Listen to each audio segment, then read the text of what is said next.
Okay, good morning students. We are back once again to continue with the portion that we had covered. After that we'll continue with the remaining portion. We had just started. We had quite a lengthy lecture on the introduction of this chapter, electricity, in the last term. So now we are going to continue from where we had left off. Okay, if you remember, we had discussed some of the terms like resistance, voltage, potential difference, okay, and conductors obviously. So conductors in generic, conductors is the generic word that we use. We can use a word wire also. So anything that can conduct electricity or can carry current will be known as a conductor or a conducting wire.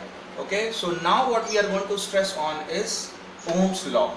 Okay, now what is this law about, and what did Ohm's discover? So all that we are going to study. Okay, now before going into the details of the Ohm's law, if you remember, I had drawn a diagram showing that if there is a slant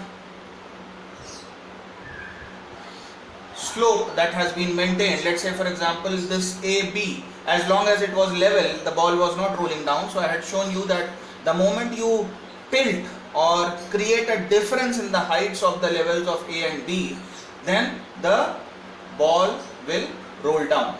Okay, so as long as A and B, they are at the same level, the ball does not move. But the moment you create the difference of the height, see, A is at this level but B is at an elevated level. Okay, so that is why the difference in the heights has been created, and therefore the ball has started moving. Same was the case that I had related with the word potential difference. Okay, so the moment any 2 points in the wire or any 2 points on a conductor, they are at a different potential, then the current will start to flow from a higher potential to a lower potential. Okay, so suppose that this is a wire.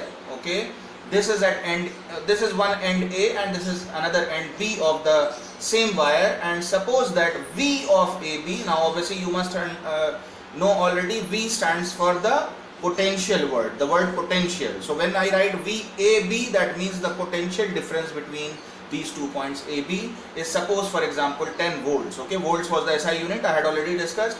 So if the potential difference between the points A and B is a finite value, is a given quantity, fixed given quantity, it is not zero, it is 10 volts or it can be 5 volts, 15 volts, 20 volts and so on. Okay, as long as this VAB is not zero, okay, that means there is a difference in the potential between this point and this point. So as long as that potential difference is there, current will flow between A and B. Now that direction obviously will depend upon which end is at a higher potential. If end A is at a higher potential, then the current flows from A to B and vice versa. Okay, so this is what we have discussed. Now what did Ohm find out? Now Ohm's law is given with regards to conductors that can conduct electricity. Okay, so what he found was that if you keep increasing this potential difference, okay, suppose again I'll keep taking this example into play, VAB, suppose it increases. Okay, initially it was 10 volts, there was some current that was flowing. Okay, now suppose VAB has increased, so we will see that current also, so if I call this to be current AB, okay, current flowing from A to B, so I can simply write this down.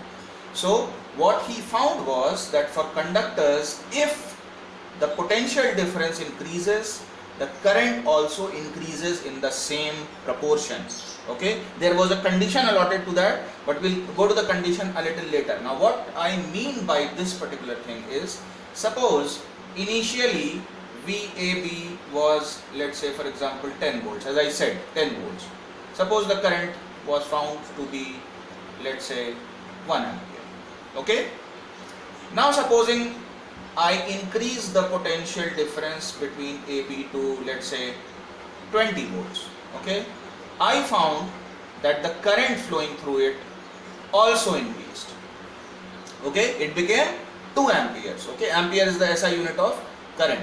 Similarly, you can keep on increasing this I will be observed to be increasing in the same proportion. So if you see, the voltage became double, the current also became double. So this relationship basically gives you that the current flowing through any conductor is directly proportional to the potential difference across the ends of the conductor. These are the ends of the conductor. Okay, so I is proportional to V.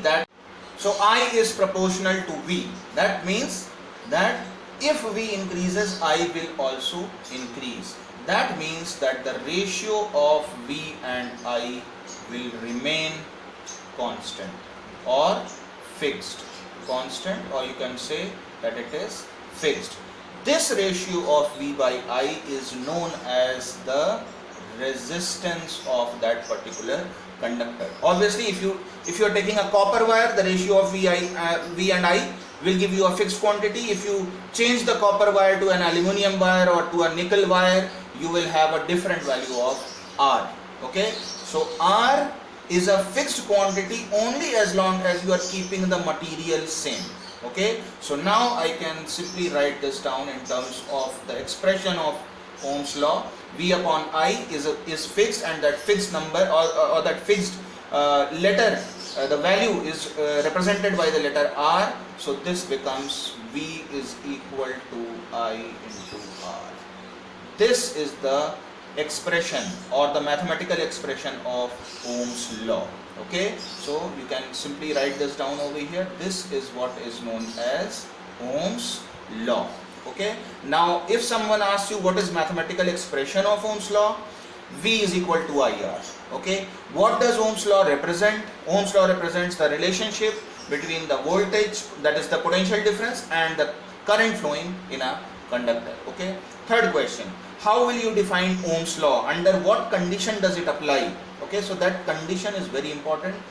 If you see, we are right now saying, or in fact Ohm's law under his experiments, as a result of his experiments, what he found out was that V and I, they are related directly, or they are directly proportional to each other, which results in the ratio of V and I remaining constant.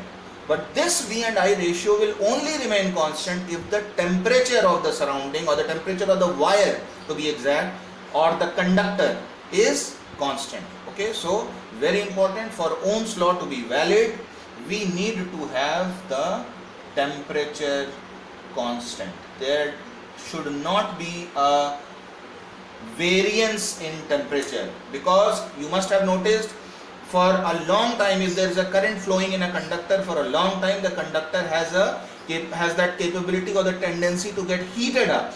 Okay, once it gets heated up, its temperature rises. Now when its temperature rises, obviously this resistance R will no longer remain same. That is why when you will go into details of the chapter and some numericals, you will be doing some numericals, you will find out that there will be cases or numericals where you will be given the same bulb, the resistance of that same bulb when it is not glowing will be some different value, and when it is glowing and when it has been glowing for half an hour, then its resistance in the working condition will be different, because after it has been glowing for half an hour, its temperature, the temperature of the filament rises. Okay, because the temperature rises, therefore the resistance no longer remains same, it increases. Okay, so please remember, there are 2-3 things that you have to remember distinctly about Ohm's law. Ohm's law is only valid for conductors.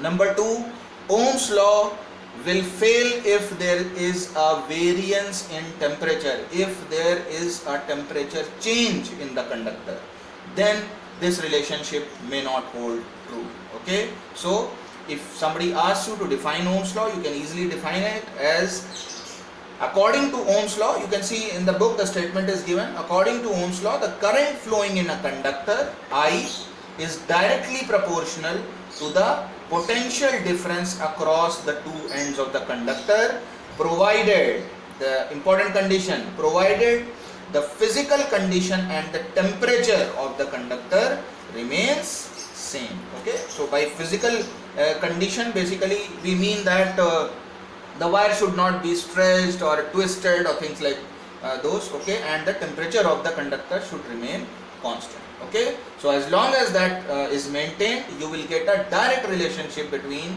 I and V, and that is why if you plot a graph of V and I, you see I had drawn a table to show you how the I value increases when you increase the V value also. So if you take 4-5 readings, you will get a graph something like this. It will be a straight line. So as long as it is a straight line, you will immediately be able to tell that this graph is that of a ohmic conductor. What are ohmic conductors? Conductors that obey Ohm's law, okay. So you will get such a kind of a graph in case of ohmic conductors, and obviously you will not get a straight line, you will get a curve in case of a non-ohmic conductor. Why a curve? Because remember, non-ohmic conductors are conductors which do not obey Ohm's law. And what does Ohm's law state? Ohm's law states that V and I will increase in the same proportion. The ratio of V and I remains fixed. It cannot be fixed in case of a non-ohmic conductor. That is why it is curved, okay. So if you try to find out the slope of these two graphs, you will find out that the slope of this will remain constant, and that constant value will be known as the resistance of the particular conductor, okay. Whereas in this case, you will always get R value different. R value will be different at different values of V and I, okay. So this is what is Ohm's law. We will study this also in one of the experiments that we will perform on Ohm's law, finding out the R value and verifying Ohm's law, okay. So keep this in mind for the time being, and obviously you will have different examples of the ohmic conductors. In case of ohmic conductor, you can always give examples of a copper, an aluminium wire, a copper wire, a nickel wire, and so on and so forth. Whereas in case of non-ohmic conductors, you can have all sorts of examples like let's say the tungsten, okay, the filament of normal glowing bulb that you have in your houses, that is made up of a non-ohmic conductor, okay. And then obviously you will have a number of other examples like LEDs, solar cells, and so on and so forth, okay. So this is as far as the Ohm's law is concerned. Now let us quickly move on to some of the other aspects of okay, so let's move ahead with some other small terms that we have to study. Resistance, obviously now we understand, it is represented by a capital R, by the letter capital R, and it means the obstruction offered in the flow of current, okay. And this R, just now we studied in Ohm's law that this R depends upon the values of V and I. Basically it does not depend upon the value of V and I, it is the ratio. It is calculated as the ratio of V and I. If you remember, we had already discussed a formula of resistance, R is equal to rho L upon A. If you remember this particular formula will give you all the factors that decide the value of R. R depends upon the length of the conductor. If you remember, in the last turn we had discussed, more the length of the conductor, more will be the value of resistance. Less the area of cross section, more will be the resistance. Similarly, resistance value also depends upon the temperature and the material of the wire, okay. This rho value, if you remember, this was known as the resistivity of the wire, okay. So having revised this, let us now continue with what we have to study. Resistance and the word conductance. Conductance and resistance, they are exact reciprocals of each other, as you can see clearly from the their words also, their names also. Conductance is conducting, resistance is obstruction, okay. So these are opposite of each other. So this is represented by the small letter G, and as you can see, they are inversely related, or they are reciprocal of each other. SI units, talking in terms of SI units, resistance, I told you the SI unit is ohm, OHM. So obviously the SI unit of conductance will be reciprocal of that, so it will be 1 upon ohm, and 1 upon ohm can be written as ohm inverse, okay, ohm to the power minus 1, okay.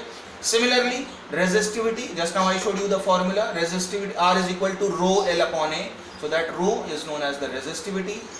Just like resistance had its reciprocal as conductance, similarly resistivity will have its own reciprocal, which will be conductivity, represented by a symbol sigma, which can be drawn like this, and these two are also reciprocal just like these two are. So sigma is equal to 1 upon rho. Okay, so conductivity and resistivity, they are inverse reciprocals of each other. Similarly conductance and resistance are also reciprocal of each other. Once again, the SI units, rho, which is the resistivity, will have its SI unit as ohm meter.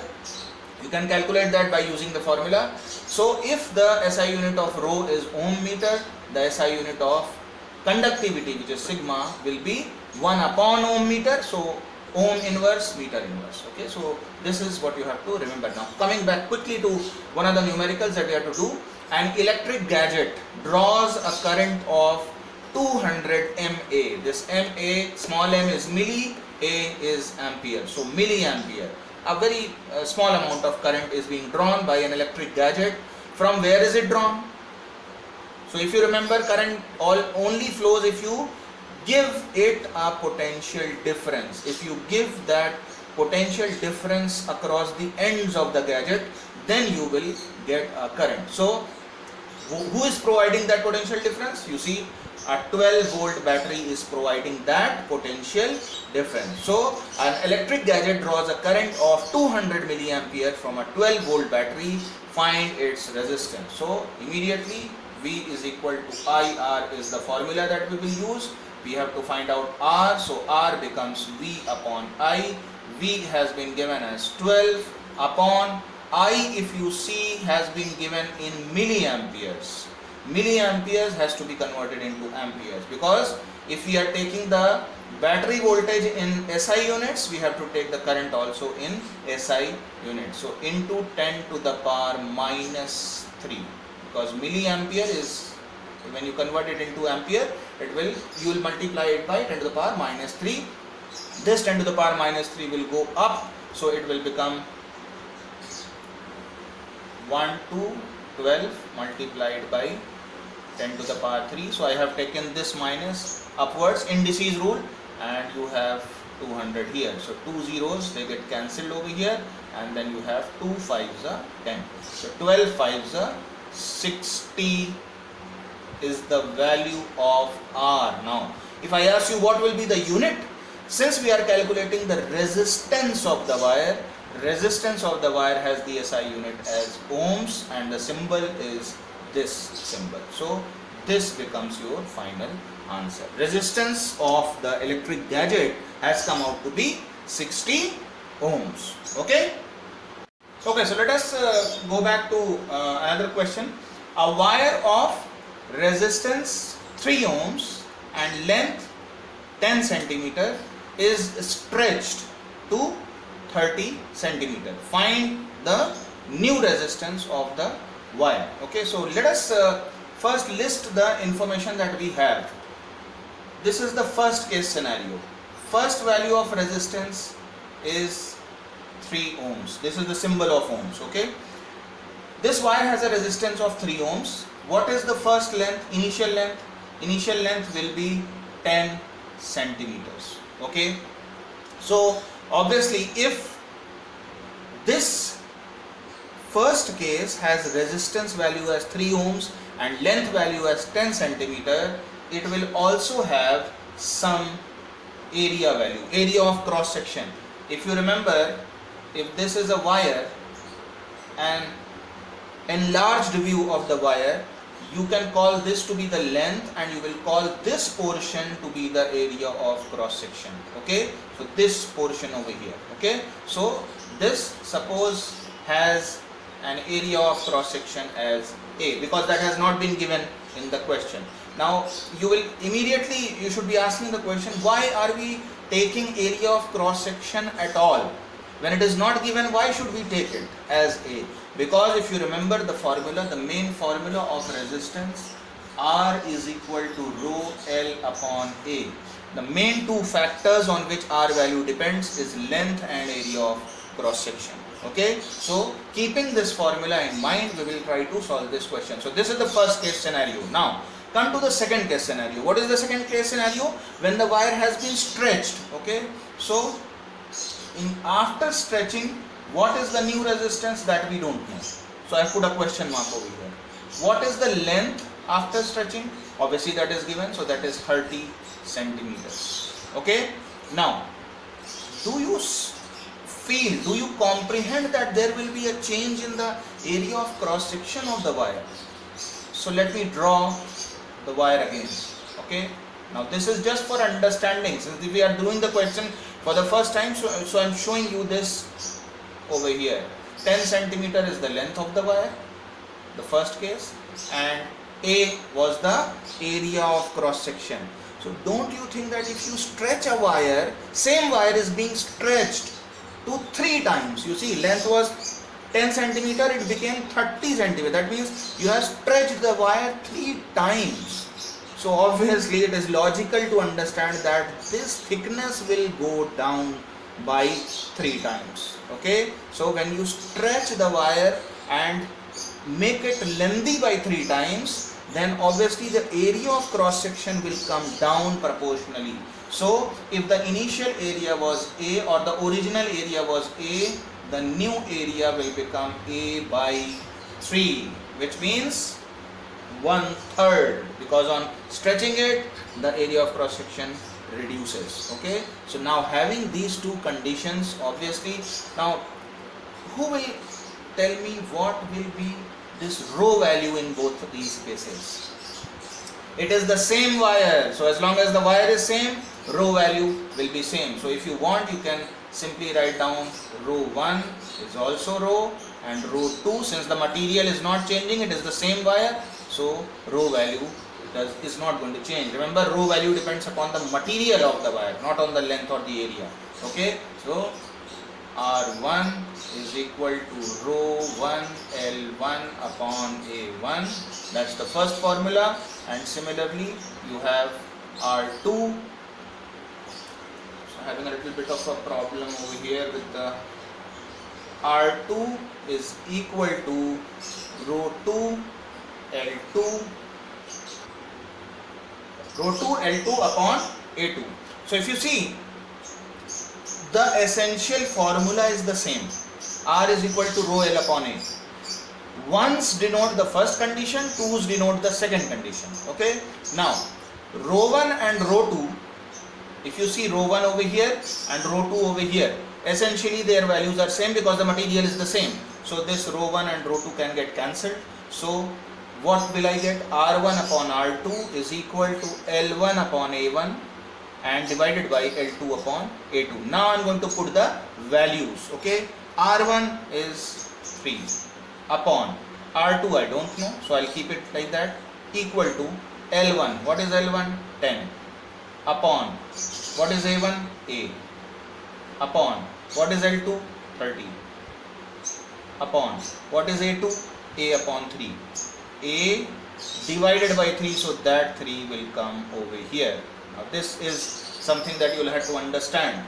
Denominator of the denominator, when there is A by 3, this 3 will come to the top. It won't go to the top above, it will come over here.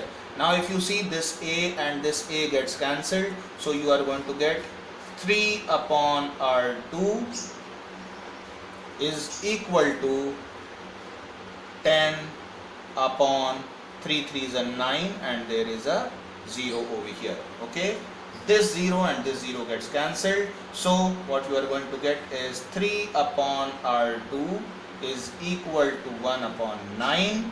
Therefore you can simply write down R2 is equal to 9 3s are 27 ohms.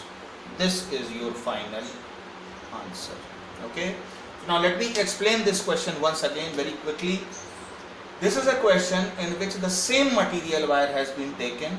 Initial value of resistance and initial value of length was given. So I wrote it R1 and L1. And I assumed that the area of cross section was A because it was not given. Okay. Now that wire was stretched to 3 times. When you stretch a wire to 3 times, it will become thin. Okay. So when you have tripled the length, area of cross section will become 1/3. Okay. So A by 3. and now I use the same R is equal to rho L by A formula. This is the formula that we are going to use always for resistance. Rho values get cancelled because they were same, so R1 upon R2, then you simply put the values and you will get R2 as 27 ohms. So this is how you will interpret, comprehend the situation, and then you will go ahead and solve. Okay, now before we end this particular lecture, I want to go back to the graphs that I had used while I was explaining Ohm's law. Let me first list down what is Ohm's law once again. V is equal to IR. This is the mathematical expression of Ohm's law. Okay, what does this state, or what does this mean? This means V upon I is a fixed quantity, which is R. Okay, V upon I is fixed. Okay, V upon I is fixed, or it is constant. As long as it is constant, it is following Ohm's law. Okay, so please remember that as long as the temperature is fixed and the physical conditions of the wire or the conductor is fixed, the ratio of V and I will remain fixed, and the ratio of V and I is known as resistance. So if you do the reciprocal, that means the ratio of I upon V will also be fixed, but this will be 1 upon R, which is known as the what? Conductance. Okay, so this will be known as conductance. If you remember, previously in the lecture I had told you resistance is R, conductance is the reciprocal, and that is known as G. Okay, so do not get confused with V and I ratio and I and V ratio. That is the reason why I have taken these two graphs. You will see immediately, you can say that since the V versus I graph is a straight line, I versus V graph is a straight line, so both these are ohmic conductors. This is also ohmic conductor and this is also an ohmic conductor. What is the difference between these two graphs? The difference between these two graphs is that here you have plotted V on the y-axis and current on the x-axis. Here you have done just the reverse. So if somebody asks you what will be the slope of this particular graph known as, so if you see, you can select any 2 points over here, and I'll explain all this when we do the first practical on Ohm's law. So I'll explain. This portion is known as delta V and this portion is known as delta I. Okay, so the slope of this graph, which will give you delta V upon delta I, this is going to be, since this is a ratio of V and I, therefore you will get resistance value directly from the slope of this graph.